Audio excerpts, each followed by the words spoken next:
안녕하십니까.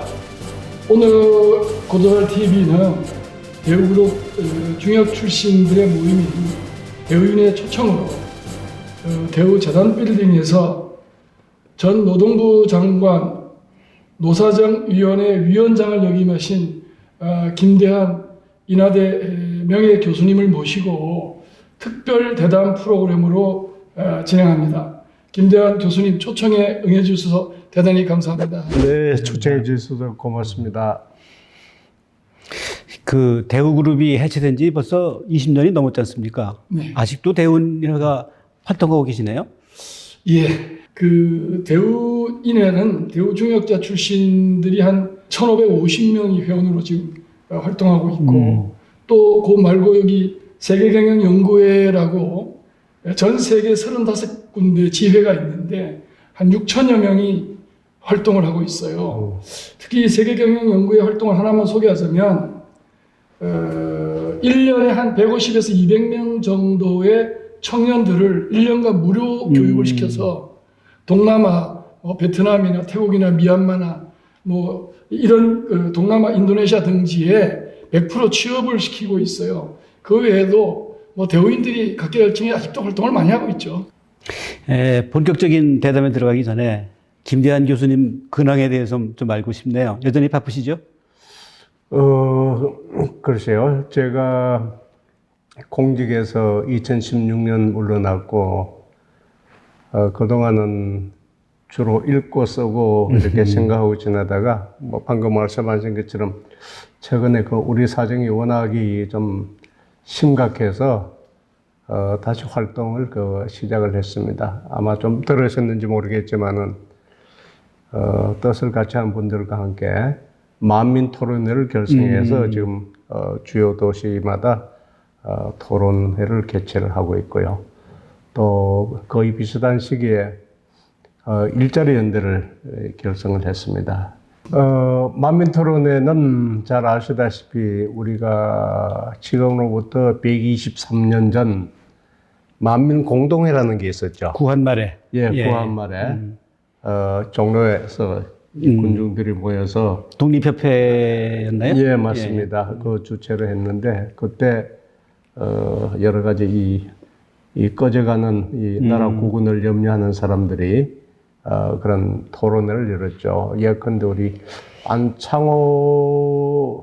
분이 그때 아마 그 10대였었는데 거기에서 아주 연설을 하고 하여튼 그러한 이 약간 그 위기의식이라 할까요? 그런 것을 느끼고 우리가 지금 이제 주로 현안 문제들 그리고 앞으로의 이 해결 방향 좀 크게 말하자면 대한민국이 어디로 가야 하나 이런 거 큰 이 물음을 가지고 여러분들의 그 말씀도 듣고 뜻을 모으고 있습니다. 아, 그렇습니까? 네. 자, 제가 우선 첫 질문을 드리겠습니다. 저는 오랫동안 그 미국계 글로벌 회사에서 오래 일을 했었는데 그때 그 유럽이나 미국에 있는 직장 동료들과 많이 어울렸었어요. 근데 그들과 얘기하다 들으니까 제가 생각하던 것보다 더 크게 대한민국에 대해서 평가를 하고 있는 걸 느꼈거든요. 어떤 사람은 대한민국은 선진국이다 하고 단언한 사람도 있었어요. 코로나로 인해 가지고 어려움이 있지만은 여전히 한국의 위상은 이제 선진국에 들어섰고 또 국민들이 자부심을 가질 정도의 그로 격상이 됐다고 생각을 합니다. 교수님께서는 그런 어떤 괄목할 만한 성장을 하게 된 그런 원동력은 어디 있다고 생각을 하시는지요? 예, 말씀하신 대로 뭐 지금 현재 우리가 분류를 한다면 한국이 개발도상국은 분명히 아니죠. 그래서 최근에 그 유엔 무역개발기구라고 하는 그 웅크타드에서 공식적으로 한국은 선진국이다 이렇게 그 분류를 했었죠. 괄목할 만한 그야말로 쌍전백회가 이루어졌다고 볼 수가 있죠. 그래서 정말로 어떻게 보자면은 이 세계사에 유례 없는 이런 산업화도 그래서 또 민주화까지 이루는 그런 궤거를 이룬 것 같습니다. 여기에는 뭐 여러 가지 요인들이 작용을 했고 또 거기에 따른 그 부작용도 없지는 않습니다만은 대체로 저는 한 4가지 정도로 요약할 수 있지 않을까 싶습니다. 우선은 적어도 여기까지 오는 데 있어서는 저는 가장 먼저 국민들의 의지가 상당히 크게 작용했다고 생각합니다. 좀 더 나아지고자 하는 잘 살아보자 하는 그런 예. 얘기죠. 예.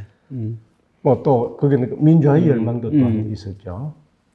그리고 그때 우리 이 처음에는 그 정부 주도로 시작을 했지만은 점차 그 시장 경제 쪽으로 주도권이 점점 올라오면서 그때 우리 그 발전 전략을 상당히 그 적절하게 잘 선택을 했다고 생각을 합니다. 물론 여기에는 이것이 가능하기 때문에 상당히 그 정치적인 리더십이 작용을 했었죠. 국민들의 의지를 어떤 목표에다가 이렇게 집중시키는 이러한 것들이 있었고요.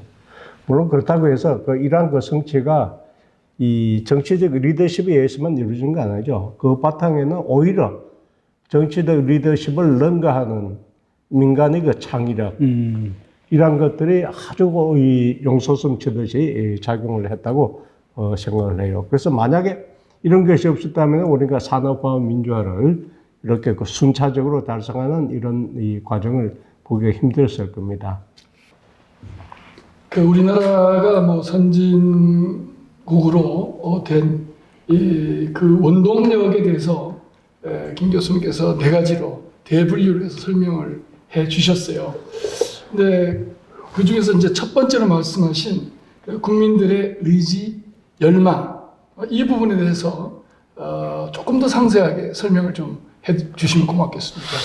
예, 이게 뭐 우리가 뭐 이 국민성이라는 것은 우리가 따로 이야기할 필요 없고요. 적어도 최근에 한 반세기 동안의 과정을 보면은 우리 국민들이 하여튼 뭔가 좀 더 나아지고자 하는 이런 의지가 상당히 강했었죠. 뭐 잘 살아보자. 그리고 보다 이 민주적인 그런 이 사회를 이룩하자 하는 것이죠.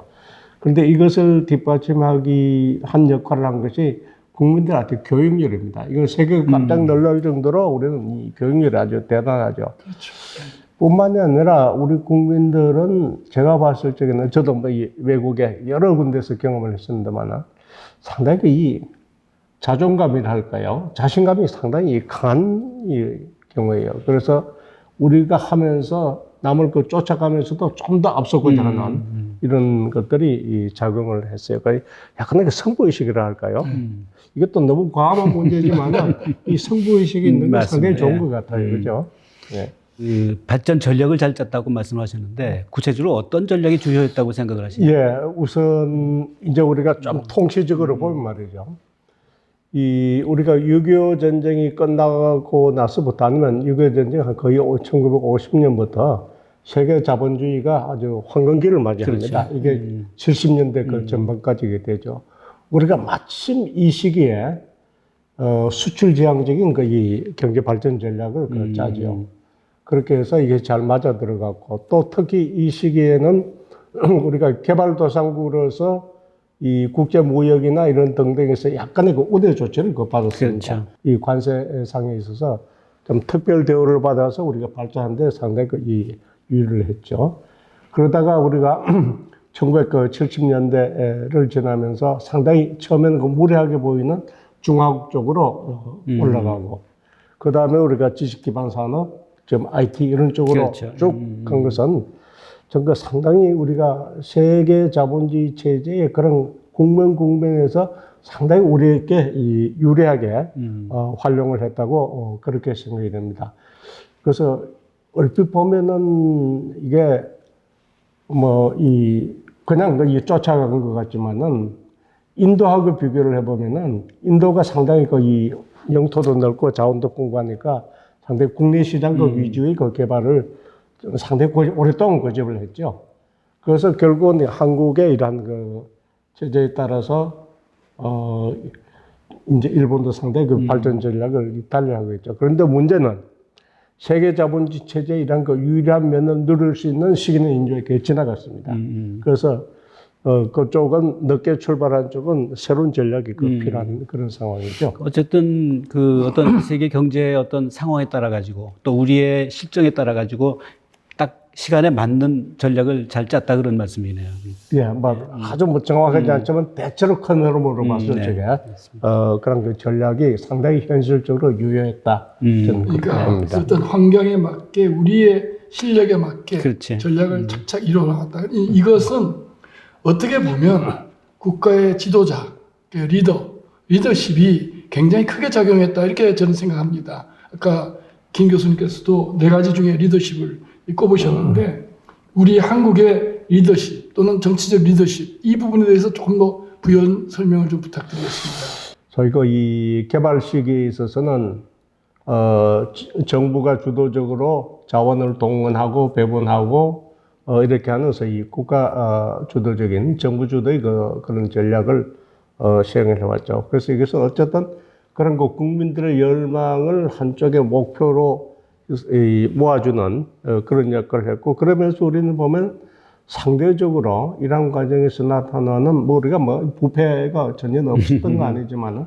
상대적으로 우리가 그런 부패라든지 그것을 관리하면서 목표에 집중하는 그런 경향을 보였었죠. 물론 이 과정 중에서 소위 그 인권에 대한 경시나 이런 문제들도 있었습니다. 그런데 이것이 그 정치적 리더십이 가져온 이 양면적인 거라고 한다면은 우리 기업의 그 리더십, 이거는 그야말로 우리가 굉장히 실용적이고 거의 무에서 유를 창조되시피 하는 그 도전 정신, 이러한 것들이 상당히 좀 크게 작용을 했다고 보이죠. 그래서 지금 뭐 기업에 대해서 뭐 등등 다른 얘기도 있지만은 적어도 한국 경제를 이렇게 반석 위에 올려놓은 이런 과정에 있어서 기업인들, 이 기업가 정신, 우리가 높이 평가해야 될 필요가 있다 이렇게 생각합니다. 그 말씀을 듣고 이 장소가 또 대우 제공이다 보니까 사실 저도 대우에 오래 몸담았던 사람으로서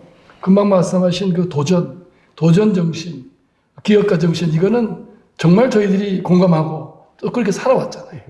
국민의 열망, 발전, 그 다음에 그 훌륭한 리더십, 또 거기에 뒷받침하는 게 그 민간의 창의성을 말씀하셨는데 거기에 대해서도 구체적으로 좀 말씀하시죠. 잘 아시다시피 우리가 이 정부의 이 정치적 리더십만 아니라 기업의 리더십, 그리고 실제 우리 한국 경제를 이렇게 가져온 데 있어서는 이 전문인들의 어떤 창의성이 상당히 이 영향을 미쳤다고 봅니다. 우리가 단순하게 외국의 어떤 그 제품을 따라잡기 위해서 그걸 분해해서 꽃감 같은 것을 만들어낸 데까지만이 아니라 그것을 한 번 더 능가하고자 하는 이런 그 불굴의 어떤 그 연구, 탐구 정신, 이런 것들이 상당히 또 우리 산업을 고도화시키는데 영향을 미쳤다고 보고요. 그래서 저는 개인적으로 저는 이 사회학을 전공을 했습니다만은 늘 이 이공계 분들에 대해서는 상당히 그 존경심을 가지고 있습니다. 그리고 이러하면서 결국은 그 창의성을 제약하는 여러 가지 규제라든지 이런 거에 대해서 벗어나거나 해제하려고 하는 그런 것들도 있었고요. 그래서 이런 것들을 모여서 우리가 경제가 어느 정도 반석이 올라가면서 민주적인 어떤 시민의식, 이런 것들이 산업화에 의한 이 민주화로 가는 그런 이 디딤돌이 되었다고 생각합니다. 자, 그러면 그 다음 그 질문을 한번 드려보겠습니다. 지금까지 세계가 깜짝 놀랄 만큼 빨리 성장을 하고 국위가 상승을 했으면은 사실 국민들이 좀 행복하게 느껴야 될 것 같은데 현실을 보면 또 그렇진 않은 것 같아요. 구체적으로 예를 들어서 부동산 문제 가지고 갈등이 많죠. 그 다음에 청년 실업 문제, 그 다음에 양극화 문제, 또 재정 적자 문제, 또 사회적으로 아니면 이념적으로 갈등이 여전히 남아있고, 여러 가지 사회적으로 각 부문별로 불만과 불평이 쌓여가고, 또 일부 계층에서는 헬조선 그러고 부르짖기도 하거든요. 교수님께서는 우리나라가 실제로 헤쳐나가야 될 근본적인 과제가 어디 있다고 생각을 하십니까? 방금 말씀하신 것처럼 우리가 상당히 외형적으로 보면 그야말로 이 상점벽해의 어떤 발전을 이루었는데 내부적으로 들여다보면 상당히 좀 불실한 부분이 꽤 많죠. 그래서 저는 이거를 대체로 근대 국가가 이 발전해 나간 데 있어서 크게 그 세 가지 요소가 있거든요. 하나는 그 경제적으로는 그 산업화, 정치적으로는 그 민주화, 그 다음에는 그 사회적으로는 그 합리화, 이 합리성입니다. 네. 바로 여기에서 우리가 산업화와 민주화는 어느 정도 달성했지만은 사회적 합리성의 그 결여 내지는 부족, 미흡한 것이 우리가 이룩한 산업화와 민주화의 지속 가능성에 대해서 상당히 좀 그 위협적인 요소로 작용하지 않나, 그렇게 생각이 듭니다. 그래서 저는 무엇보다도 우리 사회의 그 합리성이 부족한 것, 합리성이 결여된 것, 이것을 우리가 여야히 앞으로 우리 사회를 합리적인 사회를 만드는 것이 굉장히 뭐 기본적인 과제라고 생각을 합니다.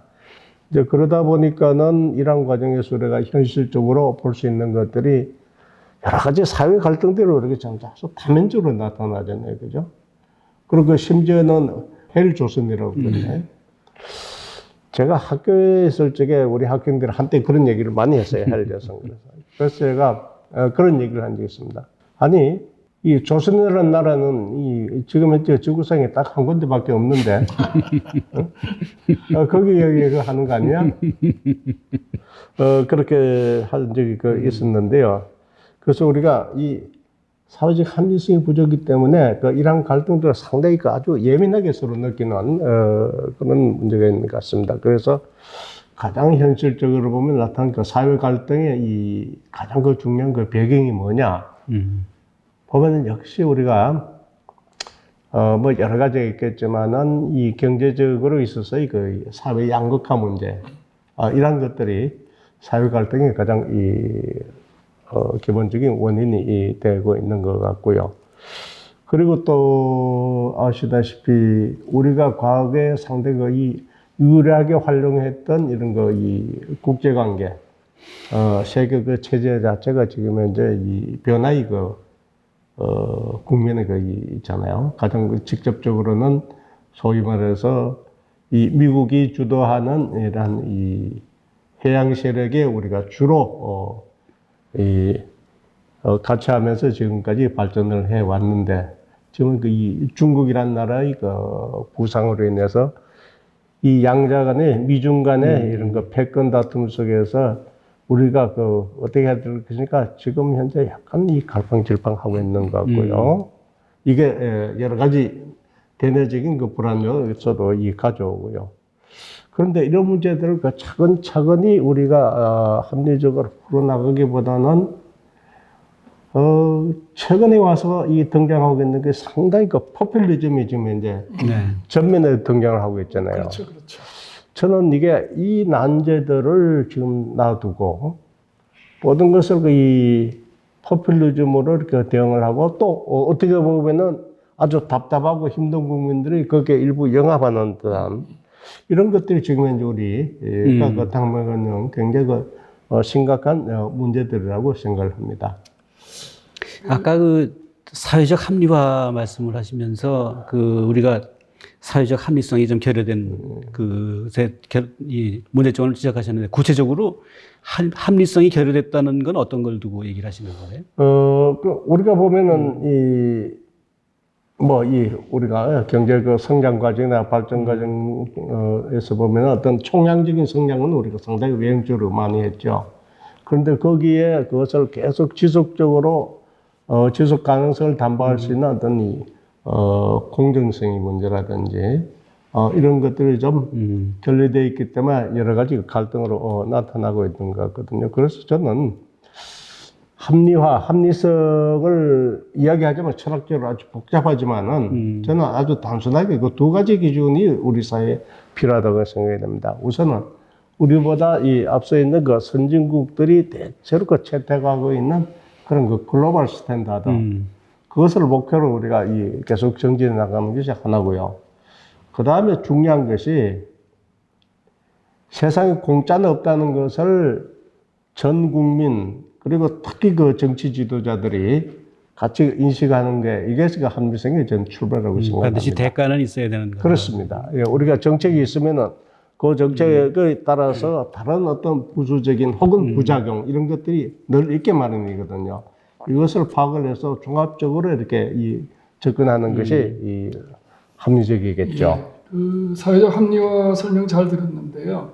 말씀을 듣다 보니까 이 글로벌 스탠다드를 우리가 따라가야 되는데 우리 작금의 한국을 보면 나한테 필요한 것만 글로벌 스탠다드를 땡겨 쓰고 나한테 불리한 거는 글로벌 스탠다드를 무시하고 또 국민들한테 지금 자꾸만 이 포퓰리즘을 해서 공짜를 주다 보니까 뭐 전 국민 공짜 뭐 이런 게 자꾸 퍼져가지고 상당히 걱정이 많죠. 예. 그래, 이게 우리가 참, 이게 바로 그 사회적 합리성이 그 필요한 부분인데요.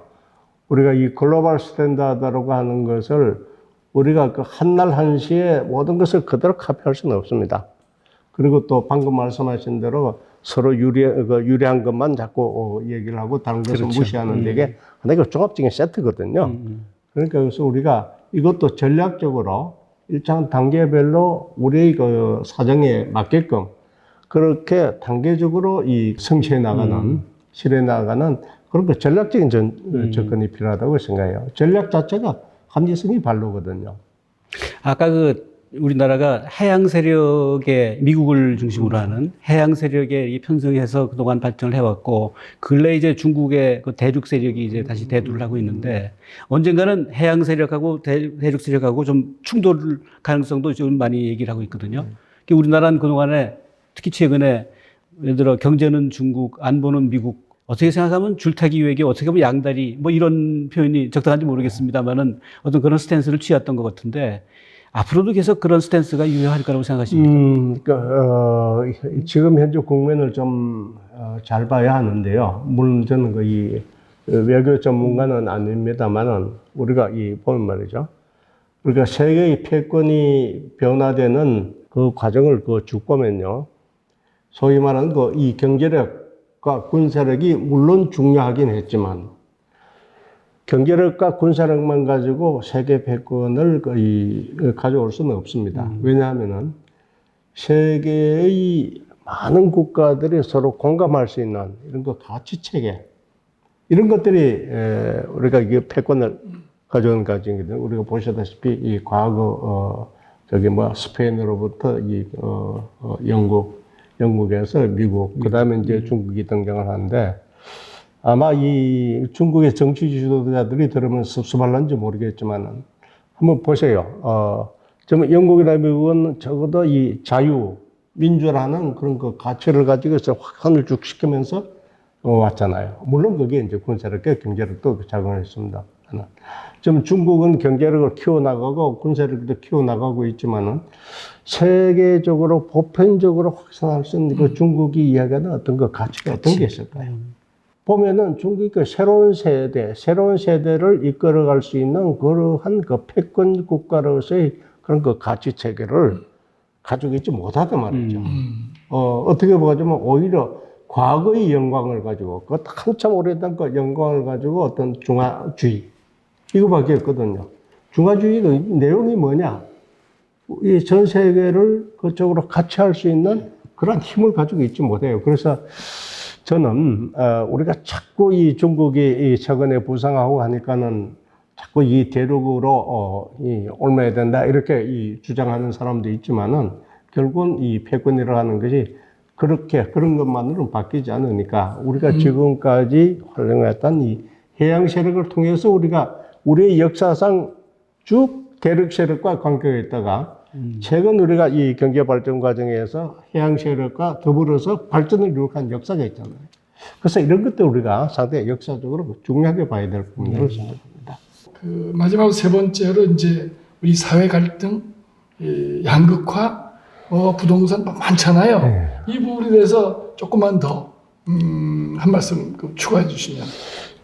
우리가 말이죠.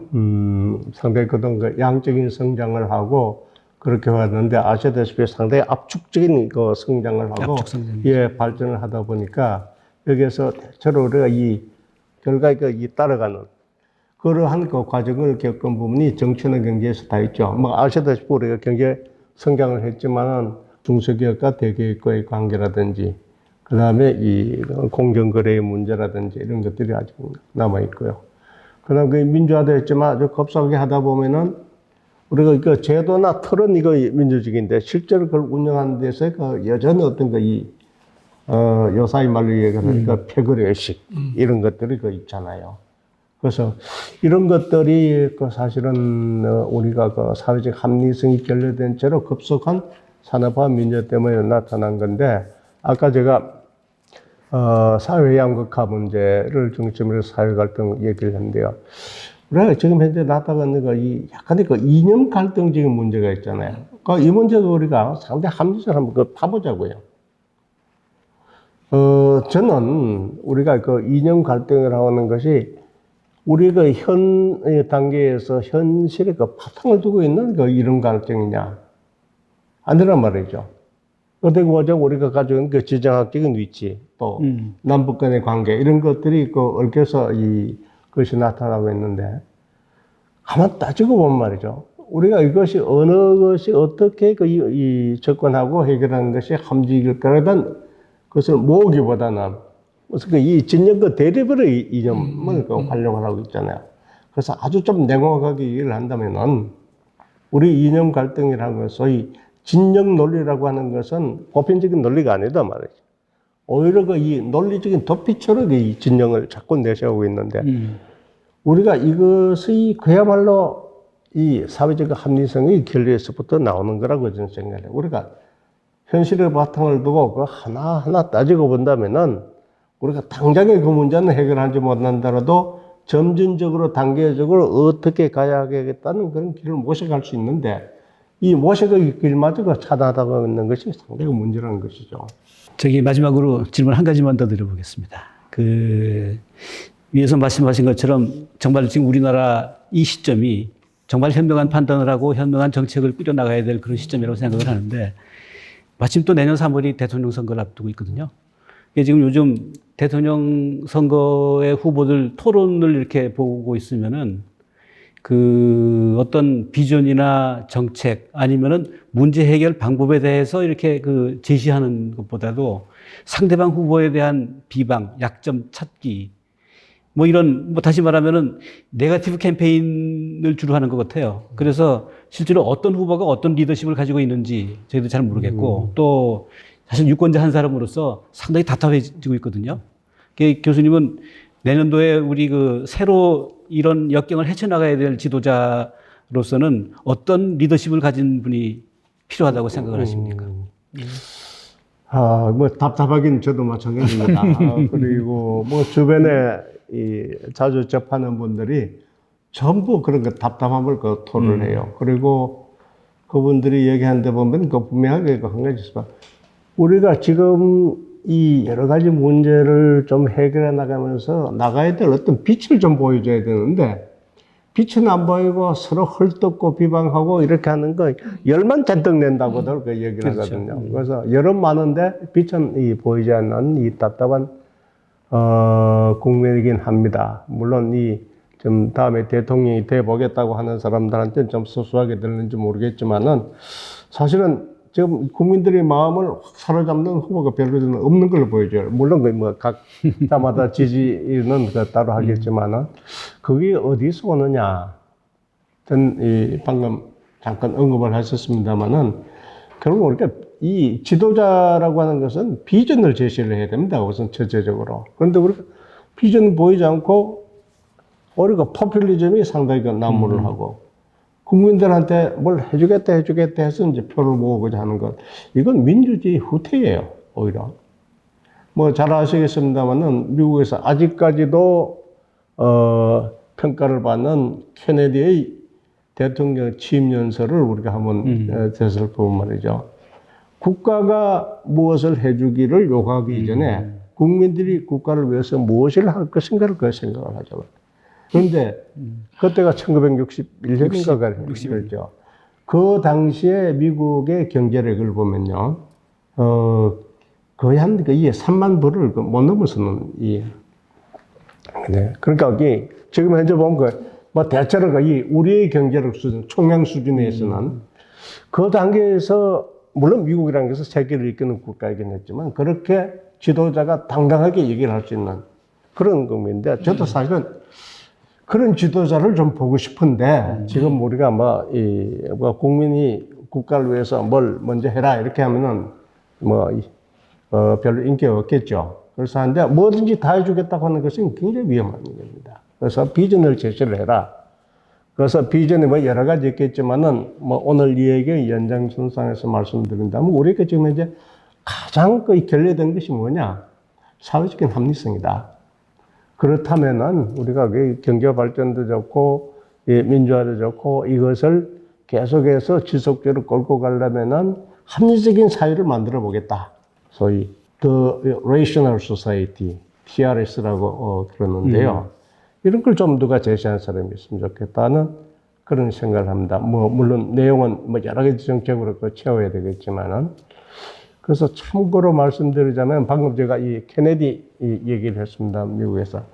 바로 그 케네디 대통령 이 다음이 아마 이 린던 B 존슨이죠. 그렇죠. 그 이후에 이제 선거한 게. 린던 B 존슨이 케네디 인기 때문에 별로 드러나고 사람들이 많이 인식을 하지 못하지만요. 존슨 대통령이 그때 내걸은 슬로건이 위대한 사회였습니다. The Great Society, TGS. 사실 그러면서 그 내용을 보면 그 사회적인 합리성을 더욱더 강화하는 여러 가지 개혁 조치들을 하고 또 상당 부분 그 성과도 거두고 물론 끝까지 거기 가지 못했습니다만 그런 것을 참조를 한다면은 우리 리더가 단순하게 대통령 직을 차지하겠다는 수준이 아니라 그 국가의 그 지도자가 되겠다고 하는 사람들은 우리 사회를 합리적으로 정말로 전력을 다해서 합리적인 사회를 만들어 보겠다는 그런 사람이 있다면은 참 얼마나 좋을까 이런 생각을 해보게 됩니다. 예, 감사합니다. 그러니까 우리 국민들이 이제 내년 3월에 선택을 해야 되는데 우리가 선택을 해야 될 포인트가 말하자면 뭐 퍼준다 뭐준다 이게 아니고 대한민국의 국민들의 비전을 제시하고 빛을 제시하고 또 금방 말씀하신 Great Society 위대한 사회를 만들겠다. 합리적인 사회를 만들겠다. 이러한 그 슬로건을 내걸고 거기에 대한 구체적인 방법론을 제시하는 이런 후보를 우리가 뽑으면 말씀하신 대로 우리 사회가 그렇게 가겠군요. 네. 정말 강대국이 되는 거죠. 그렇죠. 예, 오늘 그 김대한 교수님을 모시고 우리 엄중한 대내외 정세 그리고 2022년 한국이 해결될 여러 가지 그 대내외 과제 또 거기에 합당한 리더십에 대해서 말씀을 잘 들었습니다. 하여튼 뭐 김 교수님 아주 그 설명을 잘해 주셔서 대단히 감사합니다. 오늘 감사합니다. 감사합니다. 고맙습니다.